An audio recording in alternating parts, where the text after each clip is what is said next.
What is up, everybody? Welcome into the stream. Welcome. Let me make sure we get my guy Monty right. So guys, welcome to the channel. My name is Jay. The YouTube channel is called Trippin with Jay. Oh, did we lose Monty?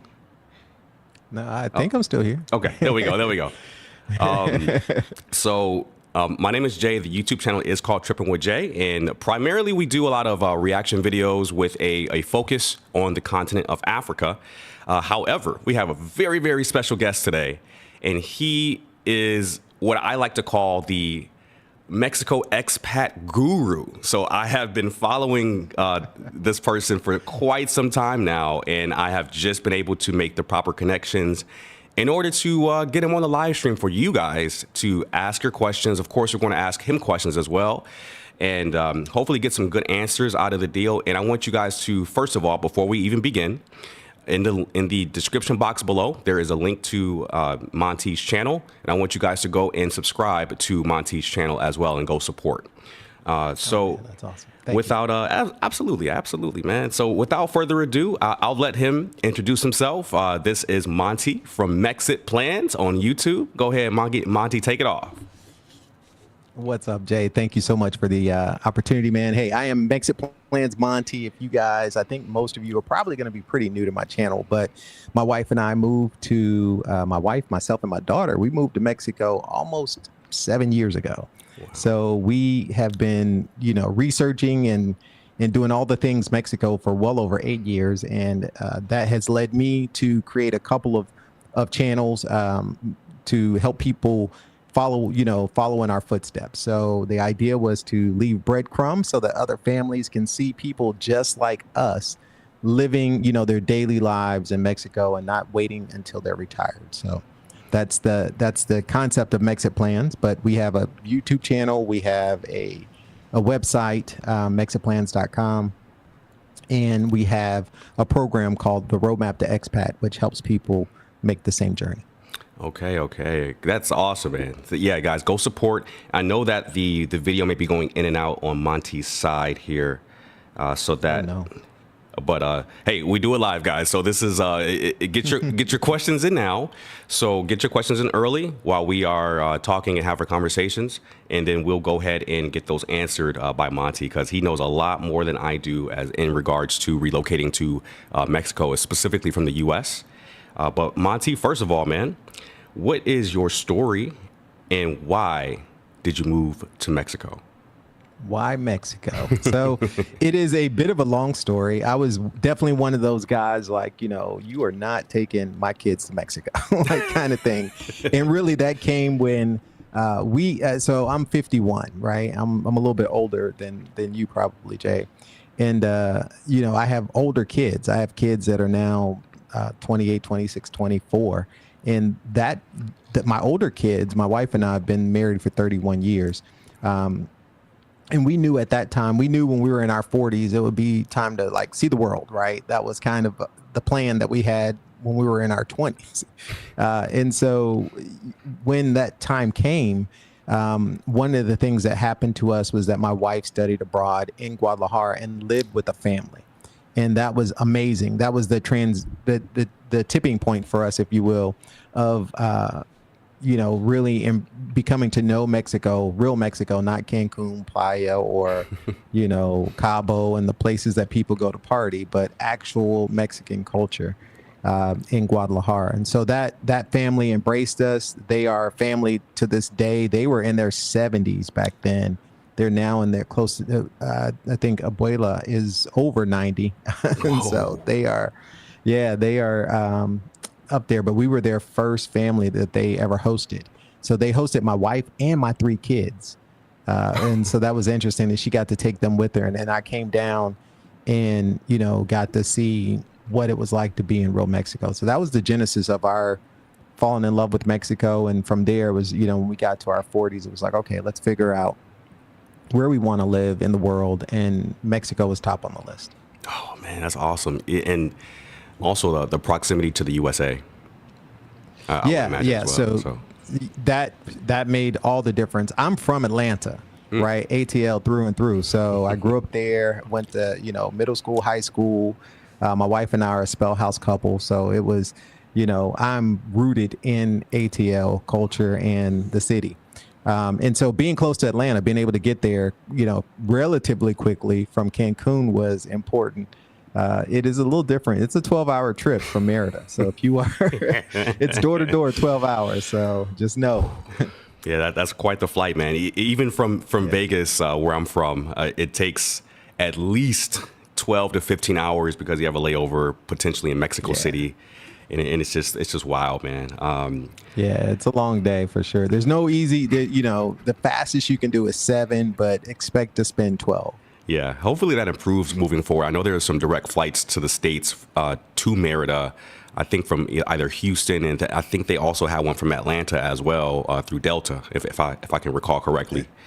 Not anymore. So the direct flights right now are Houston on United, Miami, American through Miami, or Dallas. They do both, Miami and Dallas. There's also Viva Aerobus flies to Orlando direct now, which is kind of nice. So the low cost carrier, Viva is like the Spirit of the Spirit Airlines of Mexico, right? And so they fly to Orlando, which is pretty nice, and you can get cheap tickets there. And Delta had a direct flight for about 4 months. It started in March and ended in June of 2025. So it was one of those things like they were trying to bring it back. I took it twice during that period and it went away. And that was so clutch. But yeah, Delta has yet to come back direct in the market. Okay, give me 1 second. I think the video got lost on your end, but you're still good. You're still, the audience can still hear you. I'm just making sure the video is able to be seen here. I think we lost the video here. So chat, give me 1 second. Give me 1 second, chat. Making sure everything was good. 1 second here. It's one of the downsides of doing it live. Yeah. Do you? It's not on my end, is it? Is it? No. It's for sure the software that I'm using. Okay. But it was working just fine a second ago. All right, 1 second here. Let me make sure. Maybe I need to turn my video off on your end. And okay.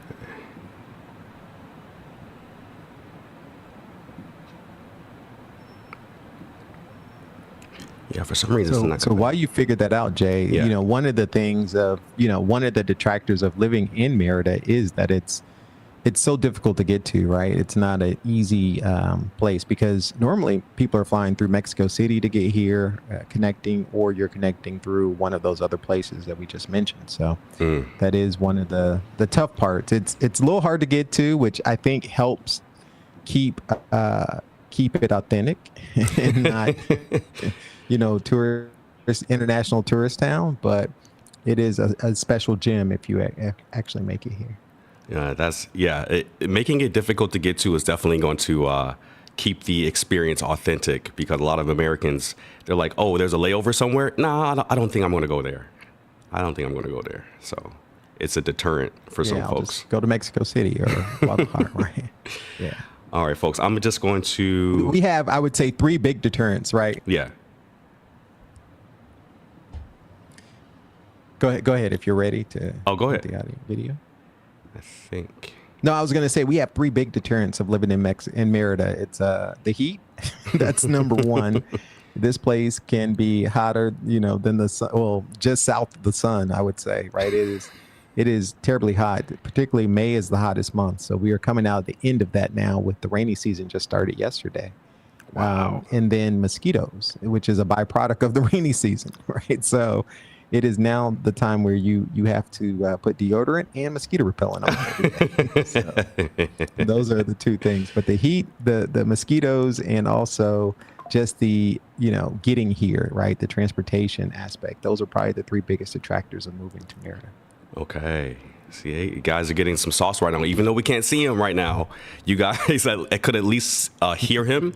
So even in the chat, guys, if you guys have any questions about relocating to Merida or to Mexico, period, because I would assume that a lot of the rules that Monty has applied and used can be applied to you moving to Oaxaca, to Mexico City, Guadalajara.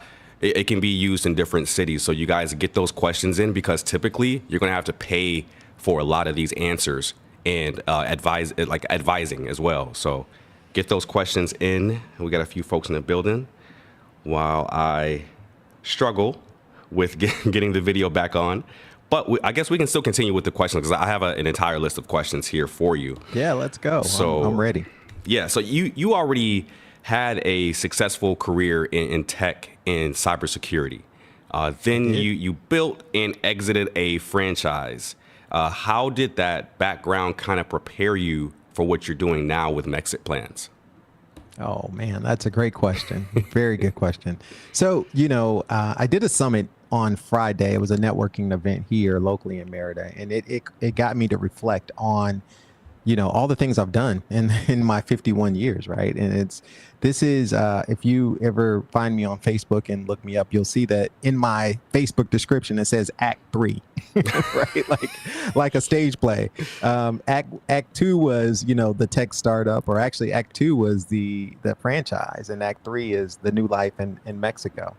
And so I would say that, just thinking outside of the box, period, right? To many people that move outside of the U.S., first, if you travel at all outside of the U.S., you obviously think a little different, or you're exposed to a lot more, which forces you to think a little differently about life and what things are in reality.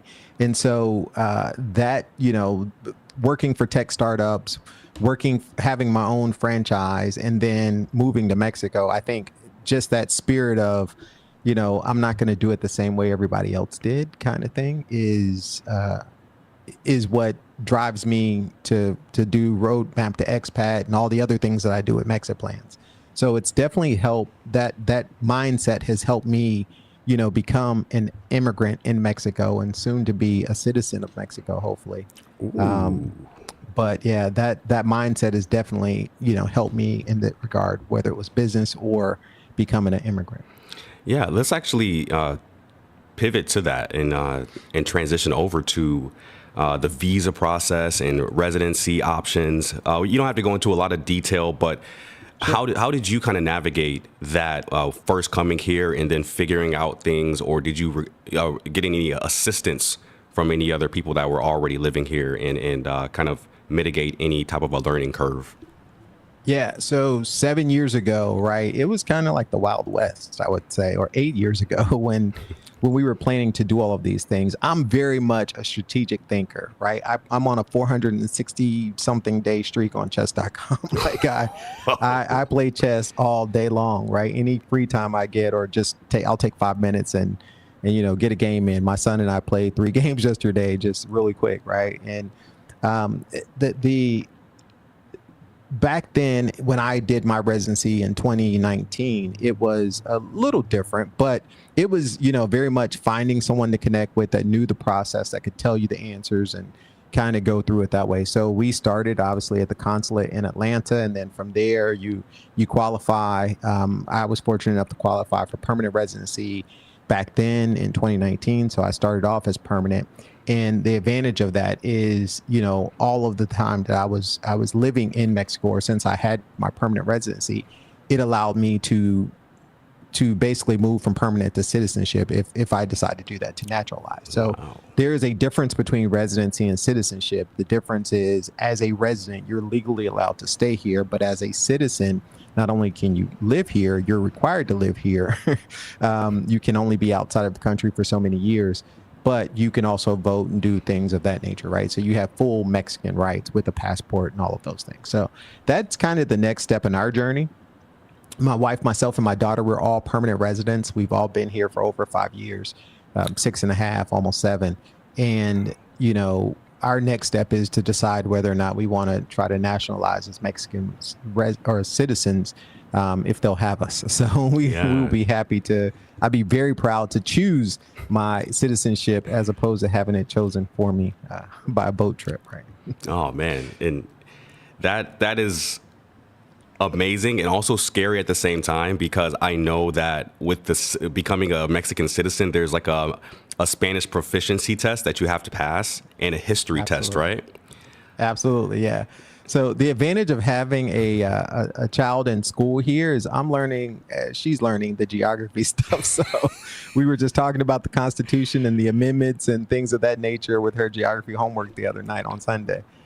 So that is one good thing, is I can kind of learn, the significance of all the Mexican history as she's learning it. No, that's awesome, man. That is insane, because that scares me, because that's the only thing that's stopping me from wanting to get a Mexican passport is like the history test and the proficiency in Spanish. I'm okay in Spanish, but I think you have to be at least semi-fluent in Spanish in order to pass the test. But I would say B1, B2 level, if you're familiar with the language levels, would probably get you there, right? And I don't know that for a fact, but that's what, at that level, you can hold a conversation with anybody about anything. And so that's true. That's true. That's where I am at this moment. Okay. So my next question is, after living in Merida for almost two or at least like you've been here for like 6-7 years, but so during that time frame, what has been the biggest surprise, positive or negative, about living in Mexico long term? Biggest surprise. And this is a surprise question for me. So the biggest surprise, man, I will say the biggest observation I've made is that there's, in my 41 years that I had, I guess I was 43 when I moved here, 43, almost 44. Prior to living in Mexico, just thinking that there's one way to do things, right? Whatever way I did it growing up, that was the way to do it, right? So in moving here and learning that people have been doing things for hundreds of years before me, completely different than I, and there's no right or wrong way. It's just different, right? Yeah. So that's probably been the biggest surprise, is just there's 20 different ways to skin a cat, or I don't know why we're skinning cats, but there's 20 different ways to accomplish a goal. And your way is not the best way or the only way. And, it's things have gotten done. So just adjusting to the way things are done here has been probably the biggest surprise, just, how I'm able to slow down and not, put my family first, and all the things that you learn with the culture, which is exactly what I wanted. I wanted to become, a different version of myself in this chapter. And that was a version that is, I work when I want. I enjoy, family time. I enjoy time with people. I enjoy conversations. I enjoy long dinners where I have to ask for the check, right? Don't just bring me the check when you bring me my meal. Like, now those things seem weird to me that were absolutely normal beforehand, right? Mm-hmm. Yeah, it's the one, at least for me personally, I was shocked when paying, like, to actually go to that, like paying for the bill. I wasn't used to them already having the terminal on their person. And oh yeah, and I'm like, okay. So typically in the States, for my people that may be watching this either live or after the live is over, in the States, they take your credit card, they take your credit or debit card, and they take it out of your site, and they take it to their terminal that is stationary, doesn't move, and they swipe your card or or tap your card or what have you, and that's how you pay for your dinner or your meal. But out here, it's a little bit different, and I think it's superior because your debit or credit card doesn't leave your line of sight, so you don't have that risk of your identity being stolen.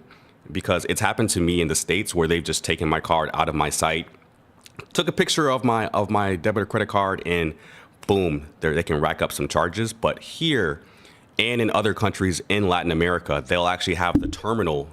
They'll actually have the terminal where they'll actually put the amount of money that you owe, and they'll ask you to either tap your card or insert it right in front of you, and it never leaves your line of sight. That was potentially the best thing, at least one of those small little things that people don't really think about, that security aspect of them not just taking your card out of your line of sight and not being able to see what they're doing with it.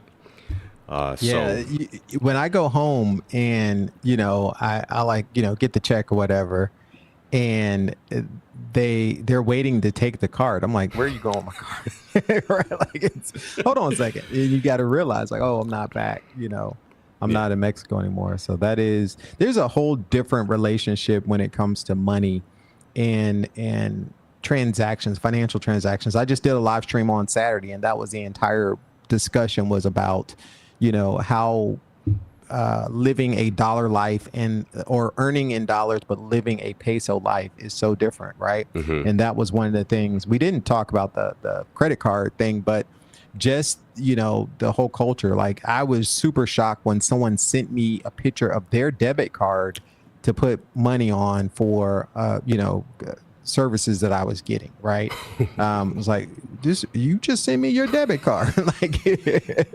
like, there's no way I'm sending you, or even the WhatsApp. Like, what is, drop a pin of your location, Jay. Let me know exactly where you are. Like, we would never do that in the States. Never. Without, unless it was family, right? And yeah, it is a common everyday practice here when people are looking for or coming to your house to do services.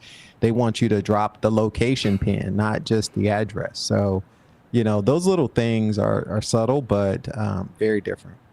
Okay. I think do we have our first couple of chats here? 1 second, and see if it's an actual question. I'll read it out to you. Let's see. Nope, that is definitely not allowed. All right.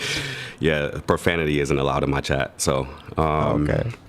Let's see. Yene MA1 says Mexico is one of the countries I want to visit one day. Yeah, you have to come and visit. Not just Mexico. Just make sure you visit more than just one or two countries. Like, the world is so large, and you got to get out, get your passport, travel the world, have those experiences. That's going to make you wealthy at the end of the day. I always value travel over material possessions all day, every day. Even though, like, it's cool to have nice things, but I think if you enrich your mind, that's going to be the way to really have one of the best lives ever, is to have different cultures and experience those different cultures. No question. Stuff holds you back. Stuff literally keeps you grounded right where you're at. Quite literally.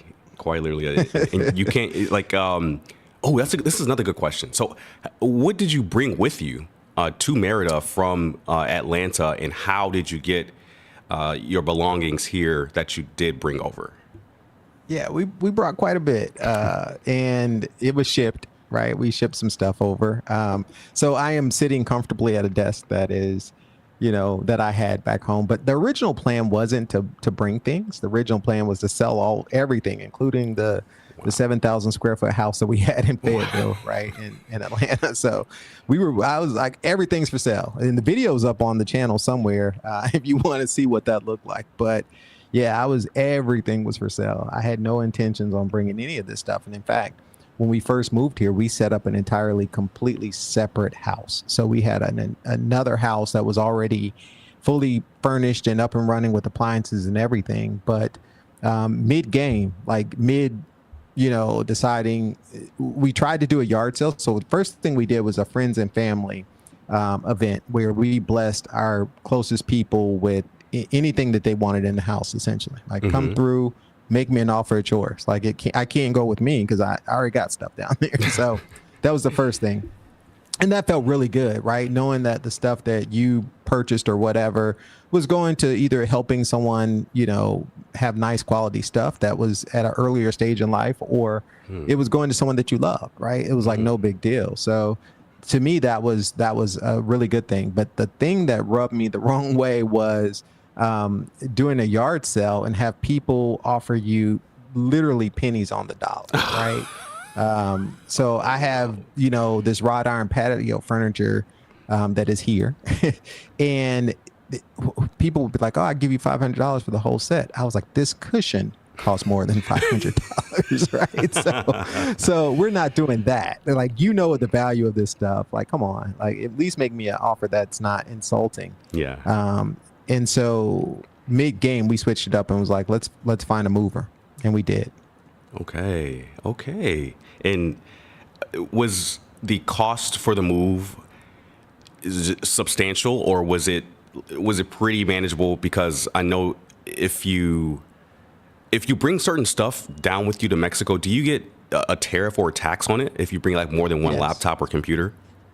Yeah, for sure. Like, especially if you're flying in. So it depends on where you fly into.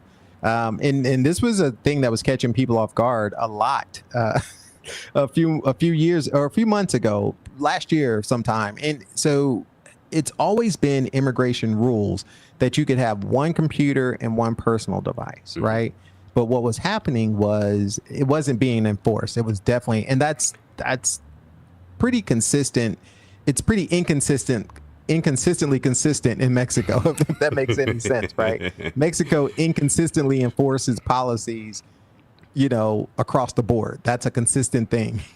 Yeah. And so it's so in Mexico City, they didn't care, or they'd look the other way. In Cancun, they didn't care, they looked the other way. But in Merida, they were taxing you, right? So we had a family member show up. She's a writer. She had 2 laptops. They hit her for like $198 or something like that, and she only paid $150 for the second device, the laptop, on Black Friday. So it was one of those things, because you don't have a receipt. Whatever they determine the value is, that's what the value is. And so it's it was in Merida. If you fly directly into Merida, if that is where your international flight lands, you can expect, if you have more than one laptop or more than one tablet per person, that they're gonna they're going to hit you with a tax. And that's like the thing that they look for the most. But in Cancun, the governor of Cancun, because it was becoming such a big issue, she suspended that, right? So she's like, no, we're not going to do that. It's hurting tourism. Because they were, people come on vacation, you got your iPad, your computer, and then they're like, oh yeah, you owe us $200 before you ever leave the airport. That doesn't feel good, right? That feels like extortion. And you have this thousands of dollars of vacation you've already purchased. Like, that feels bad. Yeah. So she's like, that's a bad business decision. So they suspended it, but it's still alive and well in Merida, and it is federal law. Yeah. So you do have a tariff. Yeah. And that's the thing about things in Mexico, especially when it comes to like rules or laws. It's honestly up to the discretion of that particular security officer or police officer to enforce that. And it's just one of those things where it kind of just is what it is. It's no changing it. And a lot of countries like this are run like this, unfortunately. But you have to kind of know that going in. As long as you know that going into moving and relocating to Mexico, you're like, okay, listen, I know I can only bring X amount of electronics with me before I get a tariff. And if I do happen to need to bring more than one, I have to be able to provide a receipt that matches what I'm bringing with me, so I get taxed or get my tariff fairly, and they don't tax me like $1,000. Yeah, the good point is knowing the rules, right? So respect the country, respect the laws, know the rules, and I think that's the point that often they're trying to prove is like, hey, we're not a lawless nation, even though there's things that go on. Particularly, I've been stuck up in Cancun area, the Riviera Maya, for on vacation. It was my family, and we allowed them to bring my older kids. We allowed them to bring a friend. So one of those friends was a white guy. The white guy, we were in a van. So my wife and I, my 2 sons in the middle section of the van. The white guy was in the middle. and then there was three ladies in the back, right? And so we get out of the airport. We're on our way down to the resort or to the Airbnb that we rented right off of Fifth Avenue. And yeah, and the cop sees us, and immediately his eyes light, like they get big, right? They light up, and so he waves us to the side, and he's like, "Everybody in Mexico is supposed to have a seatbelt on." I'm like, "Bro, are you kidding me right now? When you got a moped with 3 or 5 people on it, right? There's the father, the middle baby, the younger baby, the mama, everybody's on that motorcycle going." Yeah, and I was like, "Are you serious right now?" He's like, "Yeah, that's the law." I was like, "Come on, man, you tripping, right?" So, long story short, I ended up paying $100 to this. He's like, "This can all go away for $100, right?" So that's what we ended up giving him, and that made his day. Now I know better. This was before I actually moved to Mexico. Now you just, anytime that happens, if you're in a safe place and a well-lit place, you ask for the ticket. Yeah. And you say you'll pay it at the at the police station.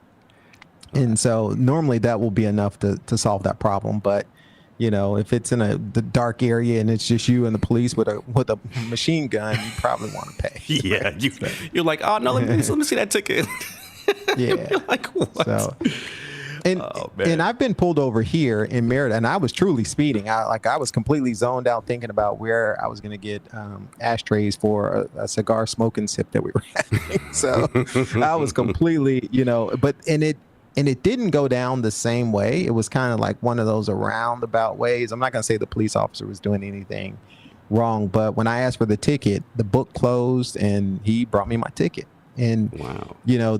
What it looked like it was going to be on the paper was 3,500 pesos, which was pretty steep for a speeding ticket, right? That's over like almost $200. But when I went to pay it, I was actually able to pay it online. And within the first 15 days, you get a 50% discount. so that ticket actually was no more than like $50, and I paid it online. And so I'm like, thank God I didn't fall for whatever was happening. I knew better. So. Yeah. Oh man. Listen, the longer you stay down here, the more stories you're going to have in regards to run-ins with the law and seeing insane things that you don't typically see in the States. So, yeah, that just comes with the territory of moving down here. And I do have a few more questions here, Monty. And the chat. Let me add one more thing about the police in Merida. So Yucatan is one of the safest states, right? And when I say safe, you won't believe how safe it is. Like you've never experienced it being in the U.S. I've seen the police; they're actually helpful. They actually patrol your neighborhoods. They know where you live, right? And I've seen them change tires. I've seen them, jump batteries. I've seen them like literally be helpful. And so it's a different relationship than what you may have experienced or the trauma that you may have in the U.S. A lot of people, they come here and the police, they run their lights whenever they are driving anywhere, right? Whoa. And so people think they're getting pulled over or they feel, some type of way about that. But it's a different relationship. Now, that is Merida. That is the state of Yucatan. It is a completely different scenario when you're in like places that are tourist driven, like Quintana Roo or Cabo or whatever, right? It's not the same. So I would say, the experience you will have here will be very different, maybe potentially, than the experience you might have on some other place. Yeah, no doubt. Yeah, we got a couple chats here. No questions yet, though. Just a couple of chats, but I see you guys in the chat. Yene Ma says, respect the country, respect the rules. Great travel tip. Yeah, it doesn't have to only apply to Mexico. It definitely is going to apply to different countries as well. And you definitely want to follow the rules out there. I know people go on vacation and get locked up, and that can be totally preventable. So obey the laws and don't be ignorant. Don't do the same things that you do in the States thinking it's legal in a different country. It's an entirely different playing field. So make sure you know the rules before you go to a specific country, especially in the Middle East. So I did have a question about the Mexiplans channel in particular. So what does Mexiplans actually mean to you? And why do you think most people fail or struggle when trying to move to Mexico? Great question. So Mexit Plans is short for Mexico Exit Plans. So abbreviated, cut short to Mexit. And the genesis of that was in 2019, it was Brexit, you know, Britain leaving the EU, right? And so, Mexit sounds good, because I was leaving the US at the same time. I was forming my Mexico exit plans. One of the biggest challenges, I think, that I look at plans all week long, right? I have a automated system now with the Roadmap to Expat program, and you can go to roadmaptoexpat.com and submit your plan. It takes 6 minutes, and it will give you a risk assessment of where the gaps are. So a lot of people try to move just by watching my videos or other videos of other creators, and you're only getting snapshots of aspects of the plan, right? There are whole things that you may not be able to put together. For instance, you know, when it comes to financing, the reason I did the live stream on Saturday was, can you actually move with your income? Like, just because you have a remote job, what does that look like? Do you have the systems in place to actually do that remote job? When I was in Thailand in March, I found it very difficult to make and edit videos and post them because the internet was just painfully slow in many of the hotels. I had to go find a 24/7 cafe that I was able to, you know, work at and upload a video after about 2 hours. So, you know, it's things like that, right? In Mexico, power outages happen quite frequently. We are now in the rainy season, which means, you know, some place in some part of the city is going to lose power. Yesterday, my close friend, sister almost, she lost power and she was out for 4 hours. I was like, come through, you know, you got a room here. So Wow. if you need it.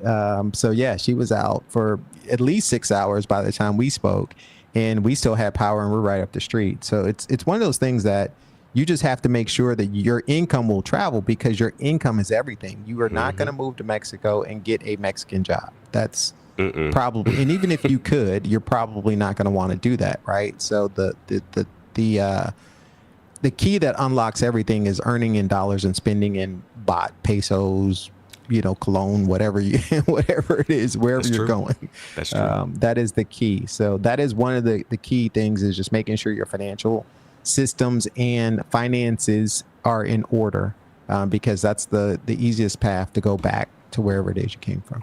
Yeah, 100%, man. And I funny enough, I did a live stream on that as well, and I called it geo arbitrage, where you make US dollars and you live abroad with where the currency is a lot weaker than the US dollar, and you end up having much better quality of life, and you can have just a life that you honestly could never imagine having in the States, because it's just so cost prohibitive and expensive to have. And this is how a lot of people end up winning financially, from a financial perspective, because they can spend less, and with the leftover from what they are able to save or invest, then that becomes a real game changer when you can start investing thousands more of dollars per month. And that's gonna give you a lot of money come time where you need to retire, and you're gonna be like, you know what, I actually can retire when I'm living abroad, as opposed to the States, where you have your car note, you have your mortgage or rent, you have insurance, you have all of these extra expenses, where if you lived in a different country and still kept your job, if you're a remote worker or you work for yourself, you can reduce those costs in a different country, whether it comes to just buying a car cash out here, because they don't do too many loans out here, at least in Mexico. Otherwise, you're going to be paying a lot in interest. So you're encouraged to pay for things in cash here. And when things are paid off, you don't have to pay monthly for that, and you get to save and or invest more for your future. So that is a thing, man. It's crazy that we have to leave the U.S. in order to become wealthy to a degree in U.S. dollars, but not actually be in the U.S., which is crazy to me. Yeah, I will say that a couple of things you hit on is there's a different relationship with credit and financing in the U.S. versus in Mexico, right? For instance, in the U.S., we finance our lives. We have mortgages, we have car notes, we have, all these things that we're paying on, right? As opposed to in Mexico, a house could sit empty for years. They don't care because there's no mortgage, right? They just, and the construction is concrete. So all you do is wash the walls and paint the house and keep it moving, right? You turn it back up. It's concrete and cement. So that is a big difference. The other thing is your U.S. credit score, 850 or 420 or whatever it is, does not travel with you, right? It does not impact you when you move to Mexico because you don't have a Mexican credit history. So you have to, establish a life and build that credit history. And normally that's through bank accounts and things of that nature. But that is another key difference between the two places. Yeah. People will miss out on that too. They won't understand. Like, oh my gosh, I can't get a mortgage down here, and if it's a mortgage, it's like 8, 9, 10%. I'm like, yeah, that's what you have to. It's more than that. Yeah, it's more than that. My first credit card here was 78.4%. 78% interest. Yeah. It was like going to see, the loan shark. That was the loan shark may be cheaper. It was high. That's insane, man. That's insane. The next question I have here, Monty, is that you often talk about the 3 phases of moving to Mexico. Can you kind of walk us all through them and just why the structure is more important than just gathering information? Yeah. So, again, watching videos will only get you so far, right? It doesn't, those videos are based on those people's experiences. So I play chess, and on a recent live stream, I did an analogy of the way chess works, right? There's opening moves where you're trying to establish yourself and figure out the lay of the land, right? And this is, these are patterns that you want to implement to get your pieces free and to allow yourself to be able to work the game, right? And then there are middle game moves, and this is where the movement really happens. You're either looking for the person to make a mistake, or you're looking for your next strategic advantage. And then there are the end game moves where you're capitalizing on those mistakes that happen in the middle game. So moving to Mexico is very similar to that, right? The opening moves absolutely might start off with watching videos and gathering information and just kind of figuring out where you might want to be. And Mexico in general is a huge country, but we paint it as if it's south side of Chicago, right? So, that's one place, but Mexico has 122 million people. It is a massive place. And, I live in Merida, which is very different from Cabo San Lucas. We're talking, at least 1,500 miles, right? It's a completely different part of the world in terms of geography. And so starting with those videos and gathering information is a good place. But then the middle game, you need to really start taking a self-assessment about what it is you need for your family and your situation, right? Have you looked at your style of living, also known as lifestyle, right? What does that look like? Are you bougie, or do you, are you very humble? Can you live on, bologna sandwiches and and I don't know why I just watched a video. This guy made gourmet bologna sandwiches, but is that a thing? I grew up on bologna sandwiches, so I'm good with that. Yeah. But what do you need to live? Do you need to, be out at restaurants all the time? Do you need to have the latest handbag? What is it that your style of living looks like? And then once you have an idea of what that looks like, the end game is, how do you make that fit to where you're going to be, right? Like, will your income transition with you? That's the number one thing. What does healthcare look like? What are all the things that you need to know, to actually make a successful transition? The one thing that I'm super proud of is all of the folks that I've helped personally that have used my Roadmap to Expat program, or prior to that, my Creating Your Mexican Plans course. They all still live here, right? They're now getting their permanent residencies, and they're converting over if they didn't start off as permanent, but they're all those folks, none of them have moved away. And I'm really proud about that. Wow. See, guys, in the chat, Monty is the person to ask questions to. So I know we got a few comments, but we need some questions. Like, what are you guys' some constructive questions that you guys have to ask? Because we have him for a little bit of time here, and we will definitely want to make the best use of the time while we have him. So ask those questions. I know a few of my friends where I let them know, like, hey, the stream is happening. Come in, ask questions, and we need some questions, man. I have the questions here, but this is more tailored towards Monty and his channel. But guys, ask us questions on how to relocate to Mexico so we can have them answered. All right, let's see if we can move on to the next question here. All right, so for someone seriously considering moving to Mexico in 2026, 27, what are the top 3 things they should prioritize right now, in your opinion? Good question. Very good question. So number 1 is income, always, right? Unless you're retired, then your income is going to be a factor from the very beginning. In order to legally move here, you need to obtain residency. And the bar right now is about $4,400 a month net, not gross, right?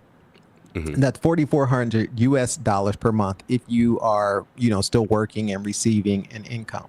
And so that bar has been raised significantly from last year and the year before, and thanks to the relationship with the current administration.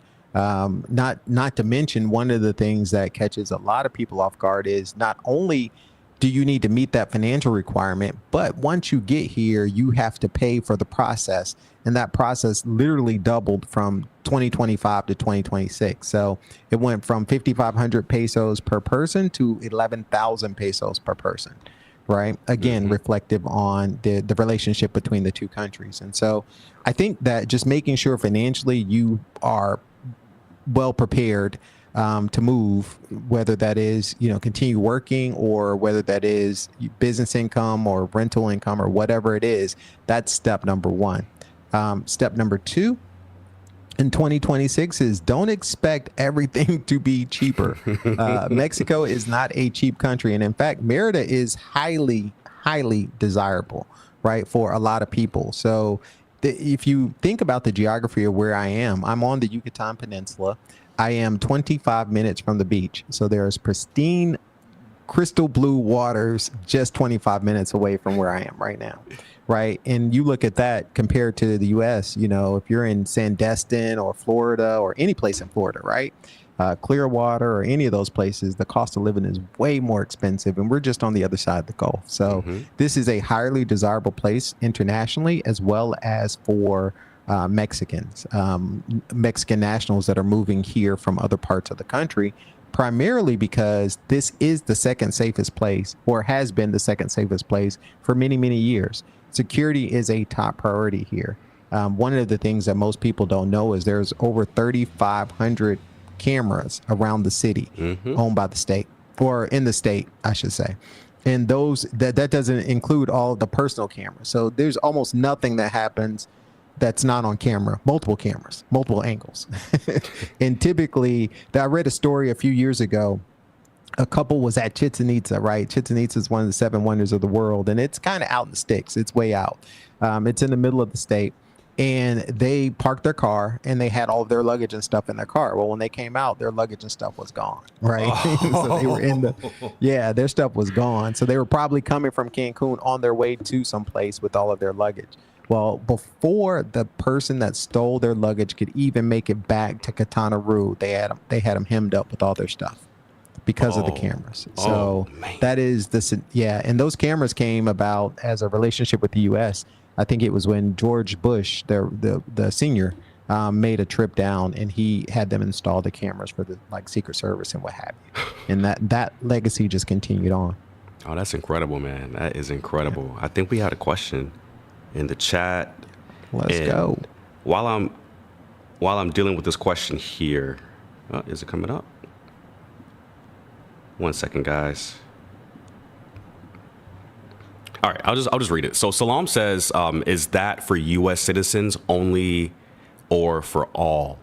I'm wondering what aspect is that being asked for? If it was the income requirements, that is the financial. So there are financial requirements. So the process to legally migrate to Mexico starts at a Mexican consulate outside of Mexico.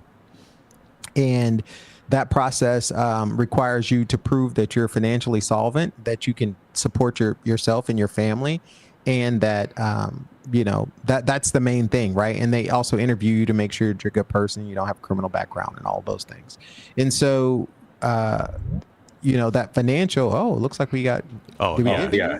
My bad. Okay. Yeah.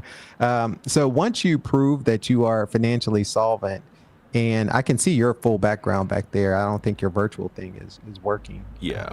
I'm just trying to make sure. Yeah, I'm looking at your. My bad, guys. Yeah, there you go. There's a different camera. So I just want to make sure you knew that. Yeah, I'm trying to make sure the audience can see you, because the video still isn't working, but they can at least hear you. Oh, wow. Yeah, I'm not sure what that is. But so the process starts at a Mexican consulate. You have to prove financial solvency, that you can support yourself. And that requirement that I gave you was, it's not really in US dollars. It is in a formula that they have based on, it's a whole formula, but it's based on pesos, and it comes out to 4,400 US dollars per month. Income. If you're retired and you are retirement income, it's a completely different formula or a different amount. And you have to show, for income, you have to show 6 months of continuous income in your bank accounts. And again, it's net, not gross. And then for retirees, you have to show 12 months of that income in your investment accounts, in your IRA, 401s, or whatever it is you have. Wow. See, a lot of people don't understand. It's not cheap to get residency out here anymore as it used to be before, because I was a victim of paying those extra prices, that doubling from this year compared to last year. While I went from temporary resident to permanent, and I looked at the prices and I was like, excuse me? And I'm like, okay, if this is the trend, I better get it done now, because in the future, there's no telling if they're going to increase it even further, or they may even eliminate the U.S. as even a country to immigrate from. You never know what can happen with this political climate. And of course, we will not, this isn't a political channel, so we won't get into it, but you just never know what may happen. So if you guys are truly thinking about relocating, and it doesn't have to be to Mexico, it can be to a different country, you just may want to execute that as soon as humanly possible, if you can do it before it either gets too expensive or cost prohibitive, or you won't be able to do it at all in the future. So I highly suggest you guys get your questions in. Again, the link to Monty's channel is in the description box below, so you guys can go subscribe and ask questions from there. He has very, very great content. But Monty, are we still good on time? Are you still good on time? Yeah, no, I'm great. Cool. Because I got a couple more questions, man. Yeah, let's go. Couple more questions. So, okay, this is a good one here. Healthcare. So healthcare, banking, and getting a Mexican driver's license, importing a car, and shipping belongings. We talked about that, shipping already. Which of the administrative things are the biggest headaches in Mexico, and how did you solve those? All of the above. Nothing is as straightforward. There's not a straight line to any of those things, right? Yeah. Importing a car is a whole different bag of worms. It is, if you are a temporary resident, you are allowed to bring a car in Mexico, and there's a thing called a tip, which is a temporary importation, essentially, right? But after you transition from temporary to permanent, you got to take that car up out of here. Right. Or you also have to renew that car every few years or every year or what have you. So it's a process. We don't live exactly close to the border. Right. We live close to the water, but not close to the border or close to the land border where you're driving in. So that is a big challenge if you're trying to, bring a car all the way to Merida. Some people ship their cars, and that's about $3,000 to $5,000 to do so. But again, when you transition from temporary to permanent, you either have to permanently import that car if it's available, which means you're now paying, 17 to 30% importation fees on the value of whatever that vehicle is. It may not be worth it, right? So that is a challenge. Healthcare is very different. The U.S. healthcare is broken. And you don't even know it, right? So when I hear things like my mom's like, "Oh, I got a procedure and I had to schedule it a month ago," like what?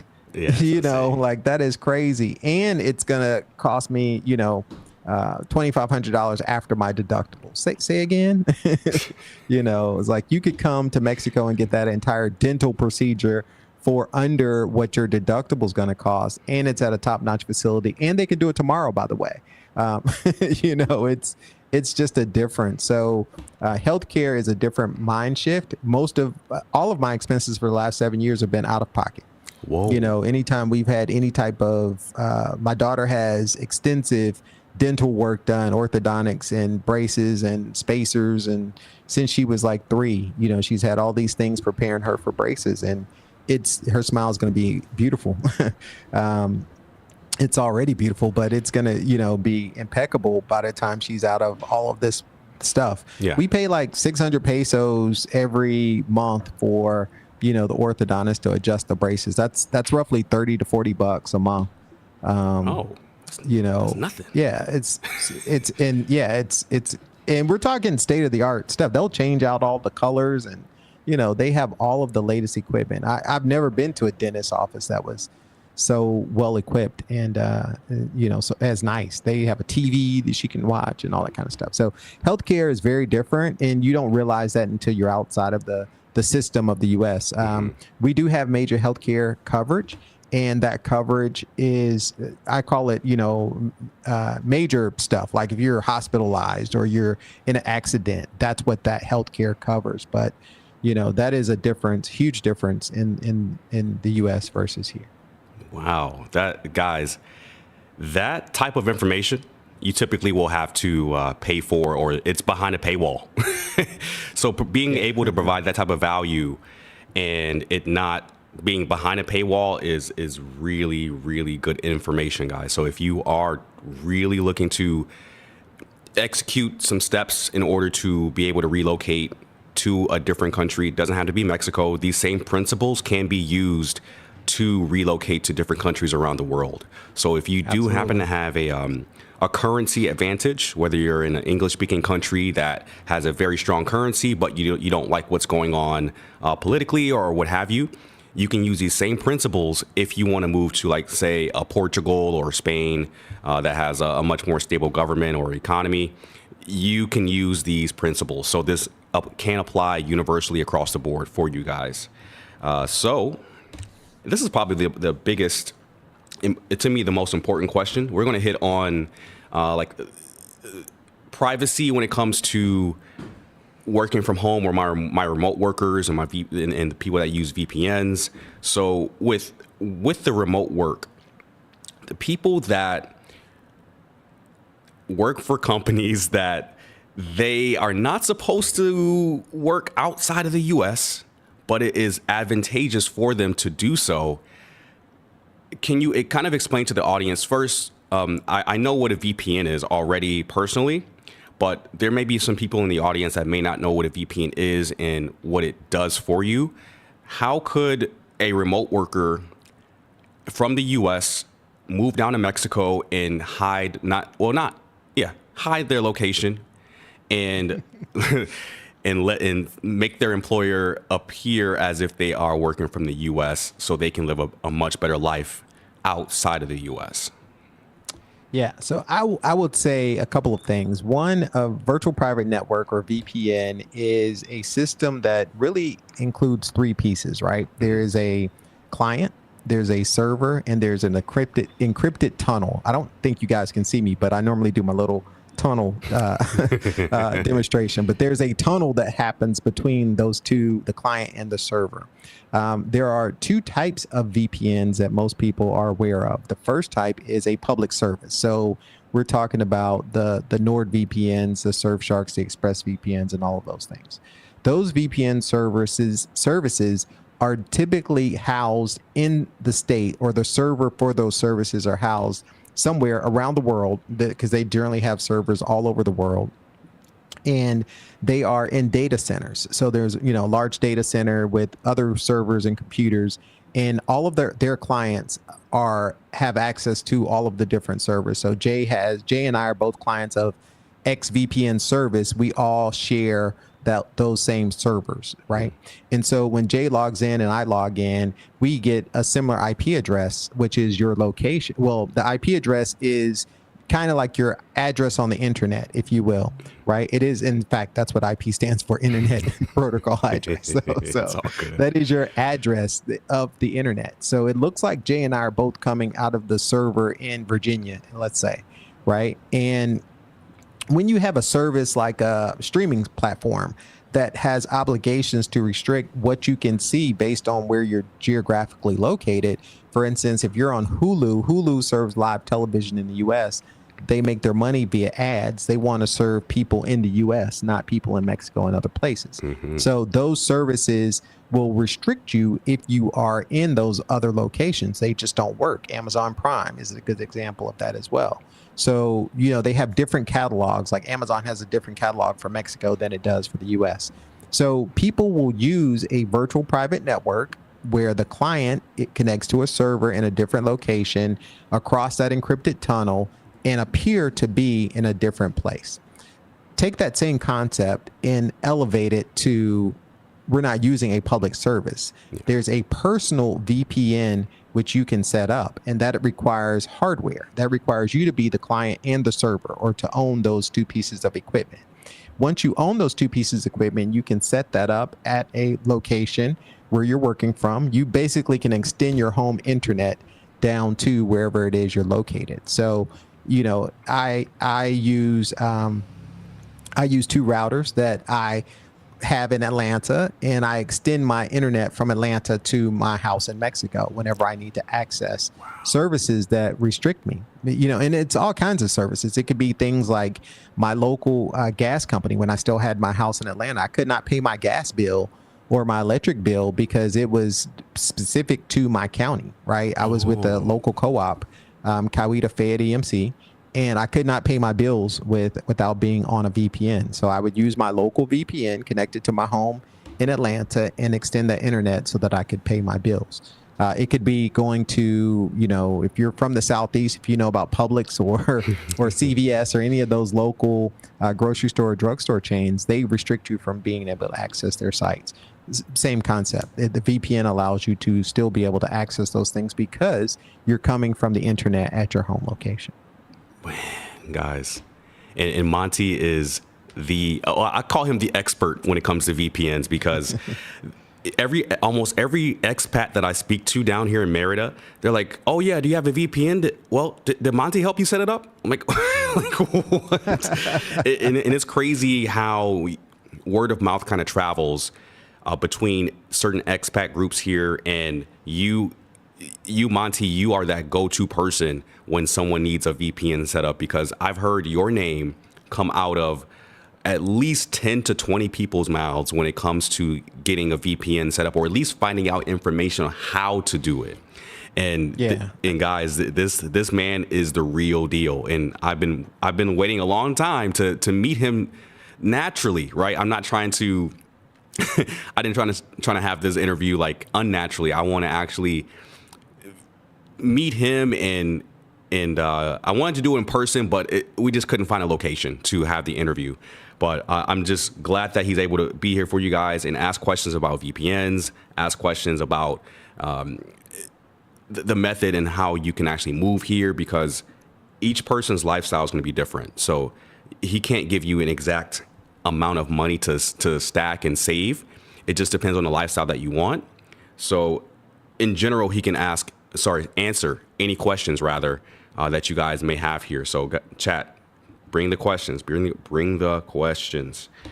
Yeah, your move plan or your move budget is definitely a function of your lifestyle and how much money you have, right? Yeah. So that's going to determine where you live. That's going to determine, how you live. And there are things that you just have to be aware of. Like AC is, I'm running AC right now. Actually, I'm running it, but I'm running it on dry. No, I actually have the air on. I'm running it on dry. But the AC, if you like comfort, and you're in a place that's hot like Merida, that's an expense that you have to decide. Is it worth it, or should I be running these fans? Right. So very, very big difference. And as far as the VPN, I've been very fortunate. My career, my background is networking and cybersecurity. And so I've been very fortunate to help hundreds of folks around the world in 39 different countries. Wow. Establish personal VPNs. So. Wow. That resume right there, guys. If you guys don't ask questions, don't be upset when Monty's not here anymore and he's not live with us. Okay, guys, you got to ask those questions, man. That is the purpose of having it live. But I'll hit on the last few questions here, Monty. I don't want to keep you for too much longer, my friend. I know you have some things to do. So this is a really good question that I actually personally want to know the answer to. With the Mexican peso gaining strength versus the U.S. dollar, compounded with like inflation and then also the changing political climate, how has that affected your expat life in the past couple of years? Because for reference, guys, the Mexican peso, it's around 17 pesos to a dollar now, but it used to be 20 to 24 pesos per dollar back around COVID times when it was really, really affordable to come here. So how are you kind of navigating that in the decreasing strength versus the peso?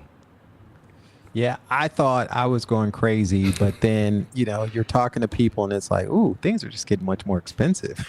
So Merida has gotten tremendously more expensive than it was 7 years ago when I moved here. Part of that is inflation. Part of that is the peso. And the part of it is just, it's now, it's now on the map. It was not necessarily on people's radar, 7 or 8 years ago, right? It was kind of still of a hidden secret, but that secret is definitely out. I will say, personally, I should raise all of my prices. So today's prices might not be tomorrow's prices. Exactly.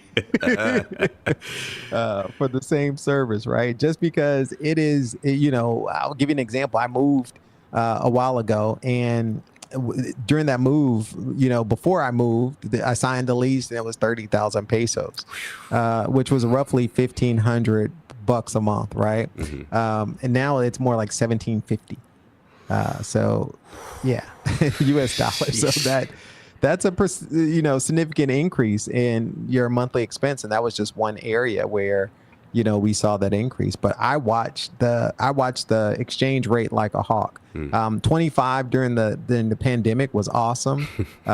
You didn't think twice about doing things, and then 16, as low as 16 earlier or late last year was pretty painful. And so you kind of adjust. For me, I live well within my means. And so it hurts, but it doesn't kill me. Right. Yeah. But you have to think about that. Like the peso may not always be at 17. It's at 17.31 today, by the way. Like I said, I watch it like a hawk, and I use a service called WISE, WISE, if you're not familiar with it, to track the exchange rate every single day. And I have automated alerts set to convert money and things of that nature. So there's a whole process. If you want to know the things you should do, whether it's Mexico or any place else that uses a different currency, check out the live stream I did on this past Saturday.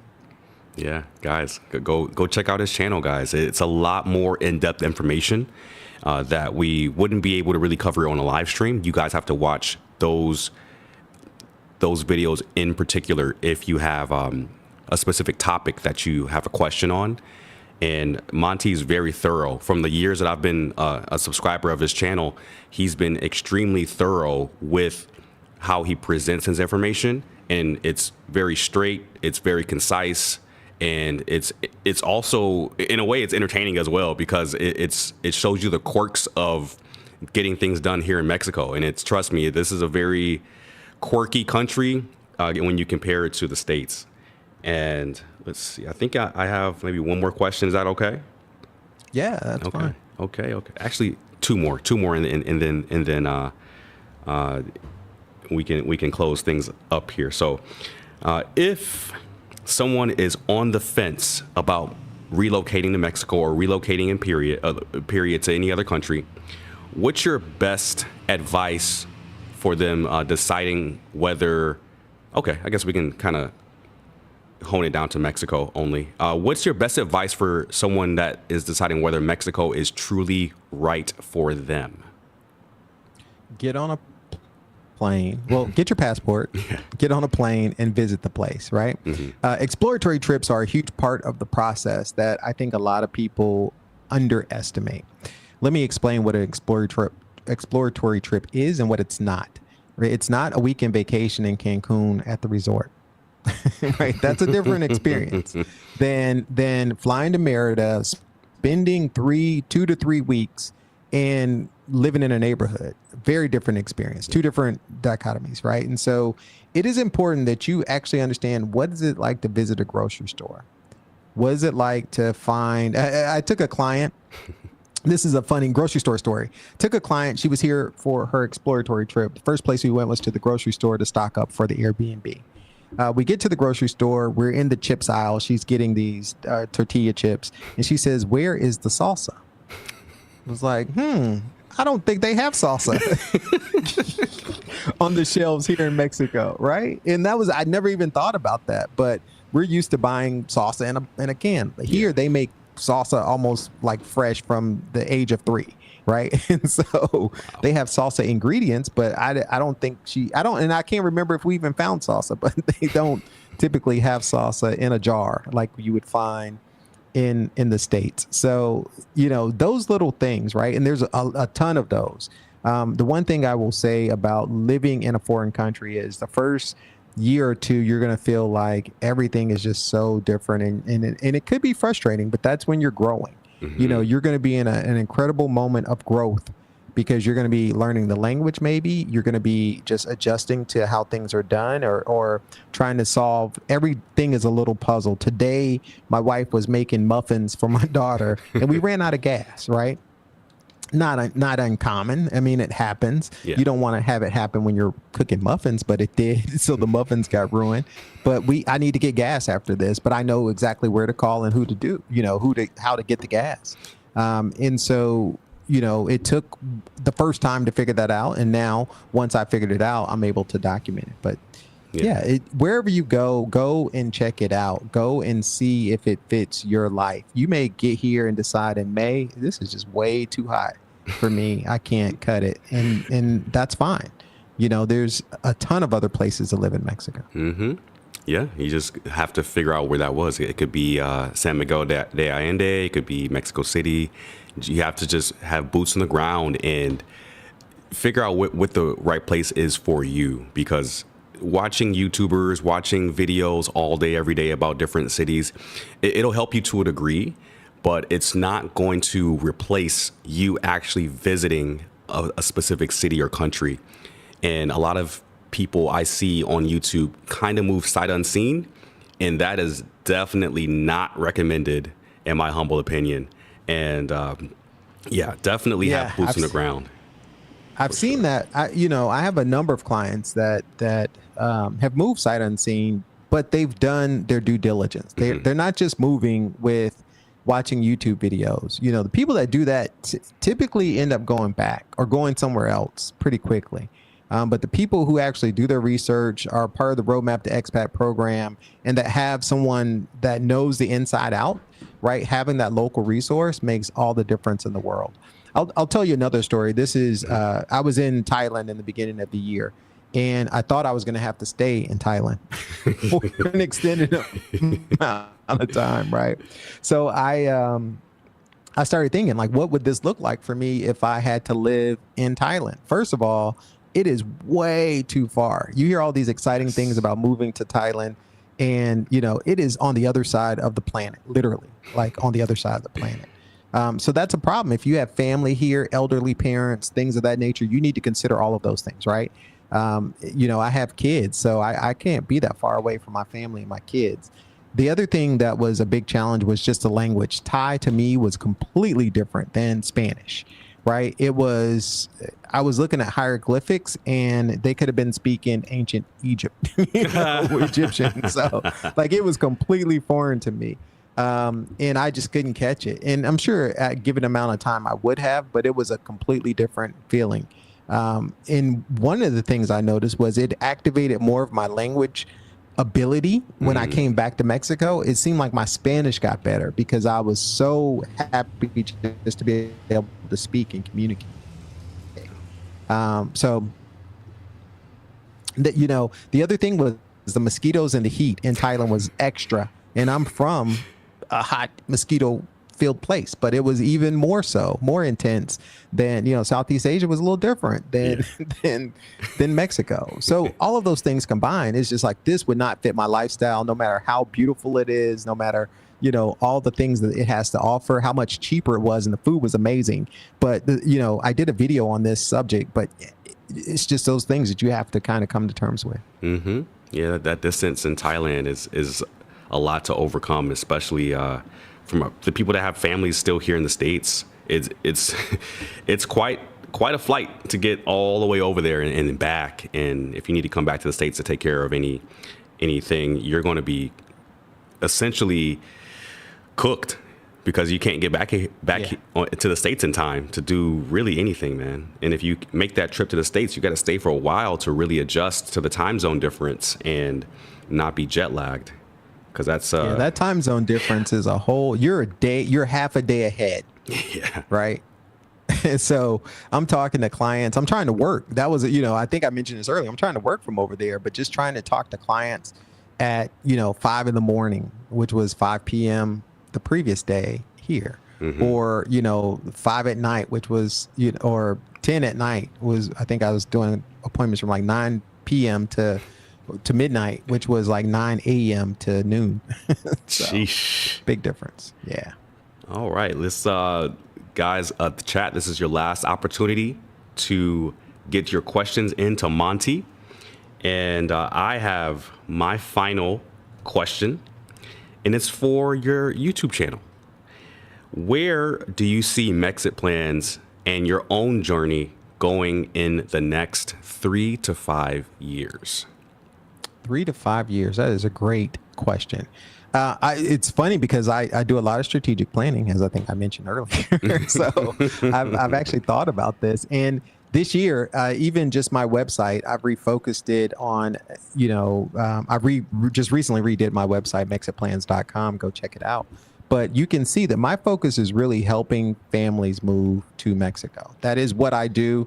I have a great track record at doing that. The Roadmap to Expat program is a revamped program for my Creating Your Mexit Plans course, but it includes my knowledge base, my knowledge of all of the things that I've done and figured out over the last 6.5 years, right? And so one of the aspects of that program is a virtual advisor who's available 24/7. It's mini Monty in your computer using AI based on my knowledge base. So go to the site right now, roadmaptoexpat.com or Mexit Plans, and click Test My Plan, and you will be able to ask questions after this live stream about, aspects of moving to Mexico, and you will get the answers that I would give you because it's based on my knowledge, not from generic internet answers.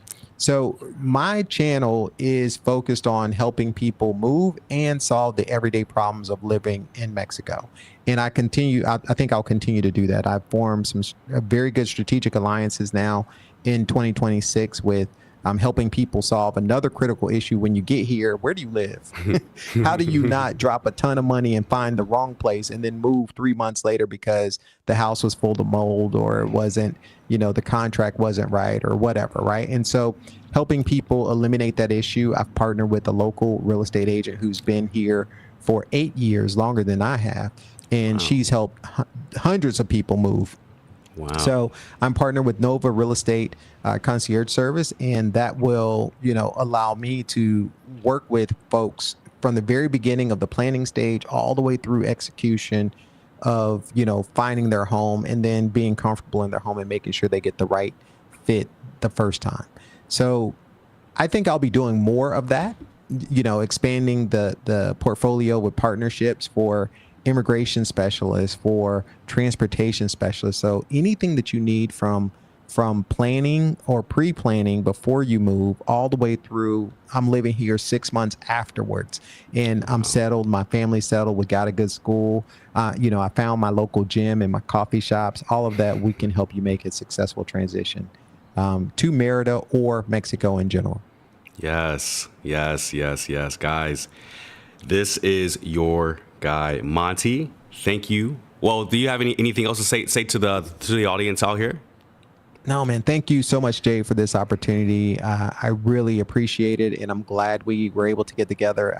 I hope that I'm able to catch you in person before you leave, but I'll be here. So that's one of the things you can be certain of. I'm not here for the minute. I am here for the long haul. So at least until my young child is in college or out of college. Okay. Hey, fair enough. Yeah, I'm definitely going to hit you up after this to see what your plans are for the rest of the evening. And where can the people find you? Just if you want to restate your YouTube channel, your websites, anything you want to plug as far as from a business perspective, you can go ahead. Yeah. Everything you need to know or want to know about me and this journey and the resources that I provide is all on Mexiplans. I'm on Mexiplans.com is my website. The YouTube channel is Mexiplans. The TikTok and the Instagram are also on Mexiplans. So pretty easy to locate. And in the Roadmap to Expat program that I talked about, you can get to from Mexiplans or go directly roadmaptoexpat.com. That is the URL for the relocation planning. So love to help you in any aspect of your plan, whether it's, income continuity or finding a property once you get here. We can definitely help you with that. Yes. Thank you. Thank you once again, Monty. And guys, go support. He's a terrific content creator. He's not only showing you how things are done down here, he's also helping people just like you move and relocate to Mexico successfully and the right way. Okay, guys. So again, thanks for tuning in. My name is Jay. The YouTube channel is called Trippin with Jay. And I will see you guys very soon. And make sure you subscribe to both of our channels if this is your first time hearing either of our voices. And thank you guys so much once again. Thank you. Peace. Peace. We out. All right. Make sure.